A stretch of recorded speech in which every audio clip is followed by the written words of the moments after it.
Wow. I will ban refugee resettlement from terror-infested areas like the Gaza Strip. And he's not just going to stop. Wow. Really? When has Biden said something like that?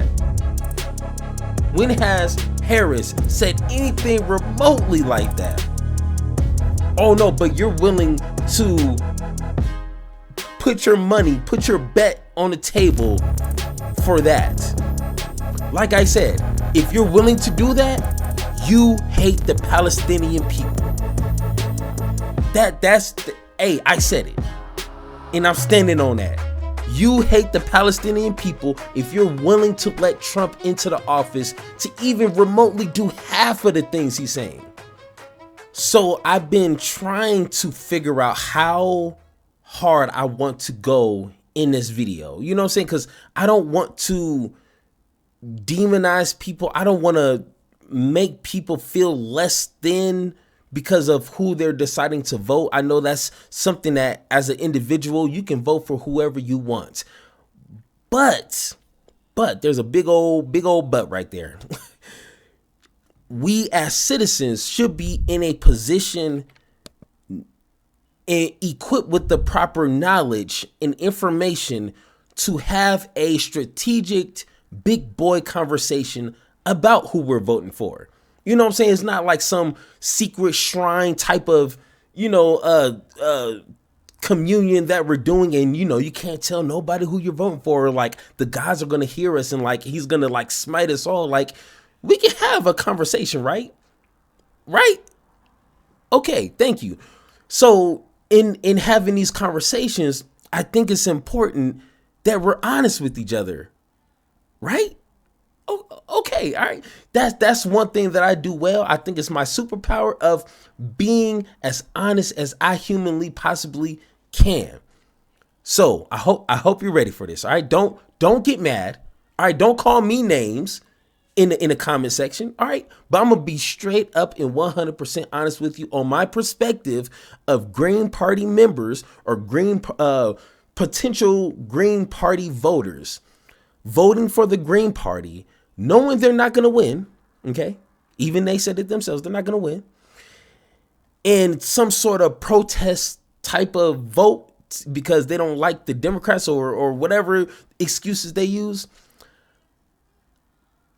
I truly believe that you must hate the Palestinian people. Okay, hey, whoa, don't click off. Don't pause the video, start typing, okay? Hear my argument and then let's have this conversation like an adult. But I truly believe if your heart is in trying to find the best solution, which is not going to be handed to us on a silver platter, is not going to be tied up in a beautiful, packaged bow, like it's a tough decision because the options we have are all trash or it's not going to happen. Okay, the Green Party is not going to win. All right, let's get that off the discussion table. Okay, the Green Party is not going to win. We just got Kamala Harris and Donald Trump. Those are the only two options. And what we're about to watch right now is 100% proof of if you let Donald Trump into that office, and this is not fear mongering. This is literally coming out of his lips, his pale, paper thin lips is telling you he's going to allow Israel and his hateful government to finish the job and kill as many people as they can so they can take over Gaza, the West Strip, and everything that they want. This is coming from their mouths. So what is there else to talk about? But no, you want, okay, hold on. Let's go ahead, go to the video and let's listen and then have a conversation. Whether Kamala Harris loses the US presidential race over her stance on Gaza, we shall see in a few days' time. And I've said already that if she loses, it's on her. She has continued to support the arming and funding of the Israeli war machine despite endless civilians being killed and kids being killed. And sadly, it's hard to imagine that things would get much better if Vice President Harris becomes President Harris. But if Donald Trump wins on November the 5th, are things going to get better or worse for the Palestinians in Gaza? It's not a question we tend to ask, even though if you care about the Palestinians, shouldn't you also care about what or who comes after Biden and Harris? On Friday, Donald Trump made it very clear that he plans to let Benjamin Netanyahu do even more killing than he's currently doing under the Democrats. Don't take my word for it. Just listen to him speak about his pal Bibi. Well, look, he's doing a good job. Biden is trying to hold him back. Just so you understand, Biden is far superior to the VP. He's trying to hold him back, and they probably should be doing the opposite, actually. I'm glad that Bibi decided to do what he had to do. Got that? Biden is holding Netanyahu back, and he... Okay.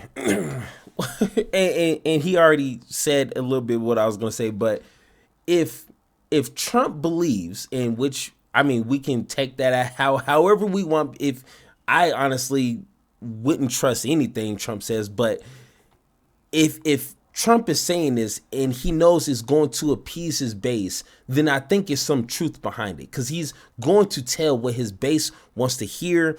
And given some of the information that was brought to us, that they did have a conversation. Benjamin Netanyahu and Trump actually did have a conversation a few days ago. So that's not made up. That was verified. So if he is saying Biden is holding Israel back from doing more than what they're doing now, just imagine what Trump is going to allow Israel to do. Just imagine. You think 100,000 dead Palestinian people, pretty much 90% of Gaza just destroyed. You think that's bad? Man, I don't think you know. you don't know hate then. Read a few more history books, and then let's have this conversation, because it's going to be worse. I don't know how else to express that.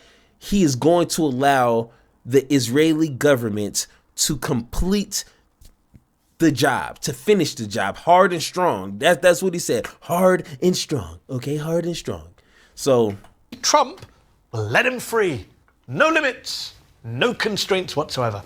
And look, that really shouldn't surprise us. I know that we're all amnesiacs in this country and we have memory holed the Trump presidency and all its awfulness. But Donald Trump, by the time he left office, was indisputably the most pro-Israeli, anti-Palestinian president in US history. We don't need to rehabilitate or whitewash Donald Trump in order to critique Biden or Harris. I mean, do I really need to remind you that Trump was the president who moved the US embassy from Tel Aviv to Jerusalem? Okay. Who shut down the PLO office in Washington, D.C.? Wow. Who first cut off funding to UNRWA? Who signed off on what was the biggest financial aid package to Israel at that time? Who announced for the first time that Israeli settlements in the occupied West Bank, illegal settlements under international law, were no longer illegal in the eyes of the United States?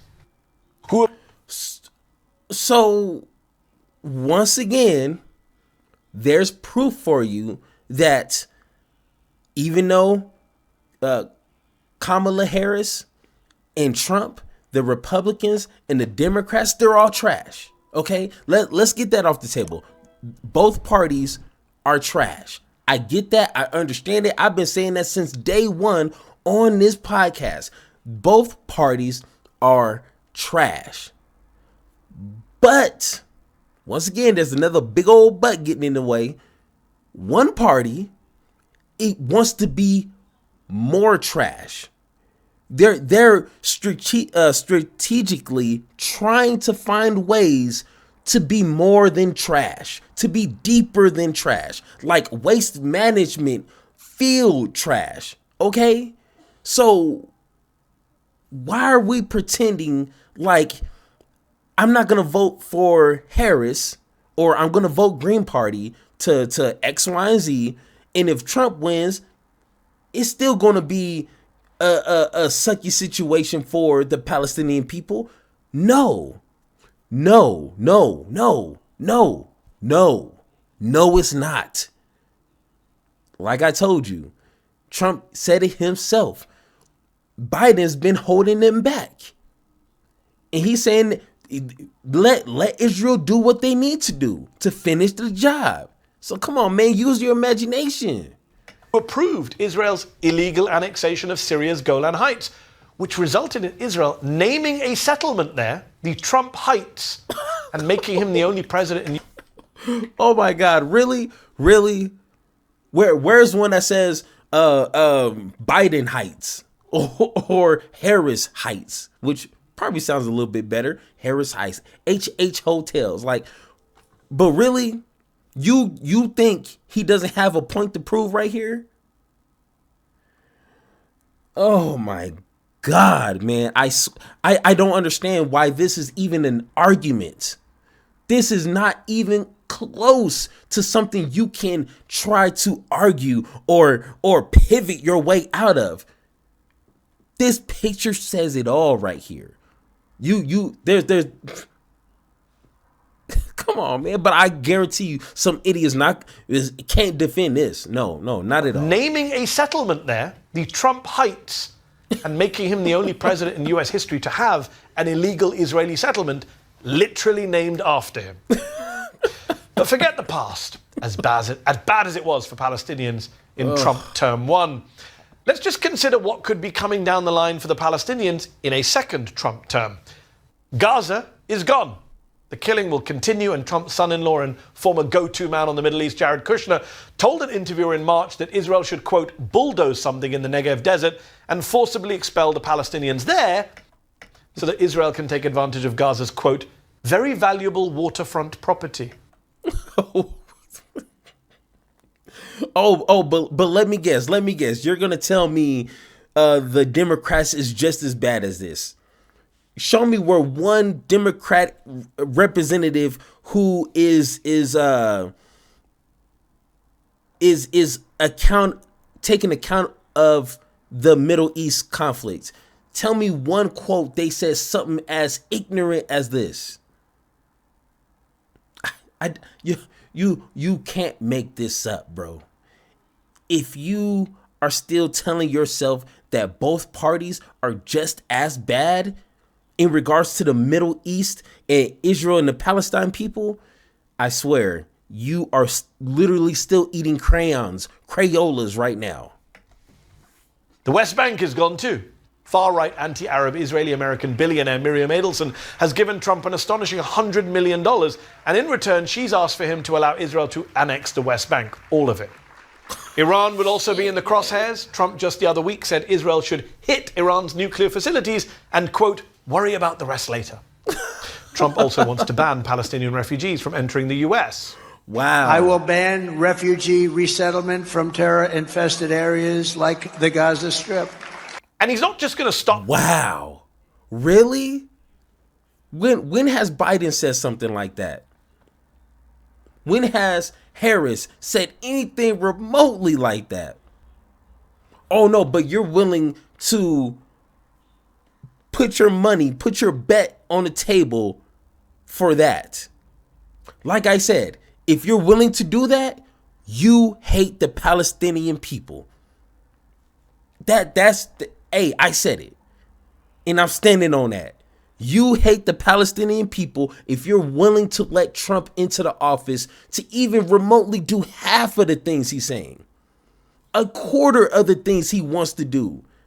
You have to hate yourself and hate the Palestinian people that much to even allow someone in the office who is saying such crazy things.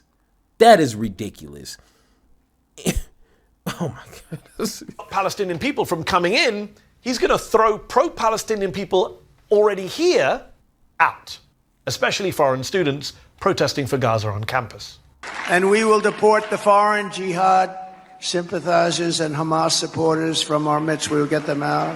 They say personnel is policy. Look at who Trump will have around him. Not just Jared Kushner, who's a family friend of Netanyahu's going back decades, and not just Miriam Adelson, but also his former ambassador to Israel, the far-right David Friedman, who says Trump has a biblical duty to support the annexation of the West Bank. And that's what I've been saying since day one. Trump has, he needs to prove himself. Trump has a duty to prove himself to his Christian base to say, hey, Even though we know Trump hasn't read that Bible. We know that for a fact. He doesn't know anything that has to do with Israel and God's people and yada, yada, yada. Trump doesn't know that. But he does know. He needs to prove to his Christian base that he is for them. And he's willing to do whatever, whenever, however, to whoever to prove that. There you go. What more do you have to say? I don't know. Oh, and let's not forget about all his fellow Republicans in Congress who loathe the Palestinians. Remember, Trump is a racist who openly hates Palestinians. He uses Palestinian as a pejorative, a smear, as an insult to hurl at his opponents. And you should let him go and let him finish the job. He doesn't want to do it. He's become like a Palestinian. Chuck Schumer has become a Palestinian. Yes, can you believe it? He's become a proud member of Hamas. Look, I get it. How do you... Oh, sweet God. How do you become a Palestinian? Just like Kamala Harris became a black? I don't know. Like, did I become a Palestinian? And did I just become a black? I don't know. But it's Harris and Biden have been awful on Palestine. But genuine question, do we really want Jared Kushner, David Friedman, and Miriam Adelson deciding the fate of Gaza come January 20th, 2025? No. I don't. But you know who does? The most far-right members of the current Israeli government. Ministers like Amichai Shikli, who has endorsed Trump over Harris, and the racist Itamar Ben-Gvir, who says openly that Trump would be better for Israel than the Democrats, suggesting that Trump wouldn't make them give any humanitarian aid at all to Gaza. See, the people doing the genocide, Ben-Gvir, Shikli, Netanyahu too, they know that Biden and Harris have been good to them, but they also know Trump will be even better. A President Trump in 2025 will give them the freedom they so desperately desire to, in Trump's own encouraging words, finish the job. Bro, I don't know.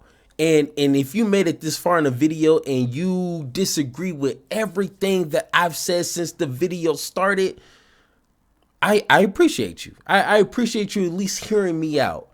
So this right here, this conversational starter is for you right here, because I know a lot of idiots are probably gonna hear the first 2 minutes of the video and then start typing like cavemen, like, oh, you're stupid, blah blah. Okay, I'm not paying attention to those dummies over there. This is for you right here. What strategy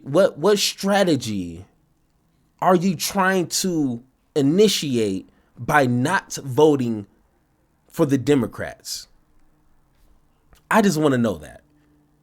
And how do you see that being played out to benefit the next election or the future of the Palestinian people, or like what is the plan? I need to know, because my plan is to, which, you know, I'm pretty sure there's going to be other folks feeling this way, but it is strategic. I don't care about Harris. I don't care about Joe Biden. I don't care about Waltz. They are not progressive enough for me.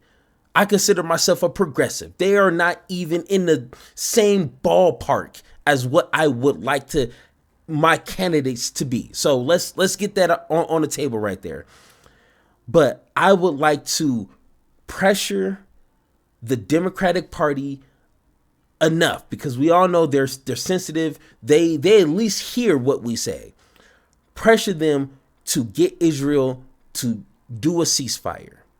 And that's already kind of been somewhat implemented. But, you know, we'll get into that later. But I feel like we have a way better chance. And I'm not a betting man, but the odds are in the Democratic Party's favor of creating a ceasefire than the Republican Party, without a doubt.